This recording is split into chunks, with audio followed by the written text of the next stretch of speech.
नमस्कार दोस्तों, आपका मेरे चैनल भक्ति संसार में स्वागत है। आज की वीडियो में कहानी सुनाने वाली हूँ मैं आपको पौष मास की कृष्ण सफला एकादशी की।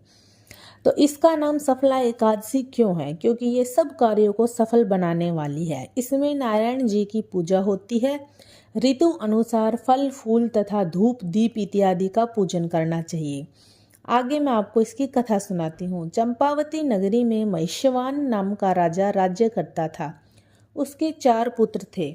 बड़े पुत्र का नाम लुम्पक था। वह बड़ा दुराचारी था। मांस मदिरा पर स्त्री गमन वैश्याओं का संग इत्यादि कुकर्मों से संपूर्ण था। पिता ने उसे अपने राज्य से निकाल दिया। वन में एक पीपल का वृक्ष था जो भगवान का प्रिय था। सर्व देवताओं का क्रीड़ा स्थल भी वही था। ऐसे पतित पावन वृक्ष के सहारे लुम्पक भी रहने लगा, परंतु उसकी चाल टेढ़ी ही रही। पिता के राज में चोरी करने जाता, सिपाही उसे पकड़ते फिर छोड़ देते। एक दिन पौष मास के कृष्ण पक्ष की दशमी की रात्रि को उसने लूट मार की, अत्याचार किया। सिपाही उसे फिर से लेके गए और सजा दी, फिर वापस वन में छोड़ गए। उसके बाद वह पीपल की शरण में आ गया। इधर हेमगिरी पर्वत की पवन भी आ पहुंची। लुम्पक पापी के सब अंगों में गठिया रोग ने प्रवेश किया। हाथ पांव सब अकड़ गए। प्रातः सूर्योदय होने के बाद कुछ दर्द कम हुआ। पेट का में भी भूख लगने लगी। जीवों को मारने में आज वह बिल्कुल असमर्थ था और न ही वृक्ष पर चढ़ने की शक्ति थी। इसलिए नीचे गिरे हुए वृक्षों के फलों को ही वह बीन लाया। पीपल की जड़ में रखकर कहने लगा, हे प्रभु, वन फलों का आप ही भोग लगाइए। मैं अब भूख हड़ताल करके शरीर को छोड़ दूंगा। मेरे इष्ट कष्ट भरे जीवन से तो मृत्यु ही भली है। ऐसा कहकर प्रभु के ध्यान में मगन हो गया।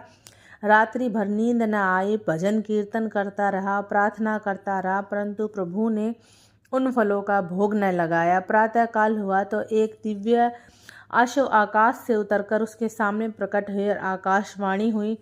नारायण जी कहने लगे, तुमने अनजाने में सफला एकादशी का व्रत किया है। उसके प्रभाव से तेरे समस्त पाप नष्ट हो गए हैं। अग्नि को जानकर या अनजाने हाथ लगाने से हाथ जल ही जाते हैं।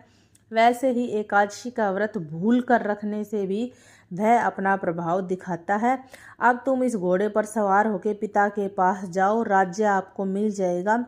सफला एकादशी सर्व कार्य सफल करने वाली है। प्रभु की आज्ञा से लुम्पक पिता के पास गया। पिता ने उसको राजगद्दी पर बिठाकर आप वन में चला गया तप करने। लुम्पक के राज्य में प्रजा ने भी सब एकादशी व्रत विधि सहित किया करती थी। सफला एकादशी को महात्म्य को सुनने से अश्वमेघ यज्ञ का फल मिलता है। और इस दिन हमें क्या क्या फलहार करना चाहिए? इस दिन नारियल, नींबू, अनार, सुपारी आदि अर्पण करके नारायण भगवान की पूजा करनी चाहिए। इस दिन तिल और गुड़ का सागार लिया जाता है।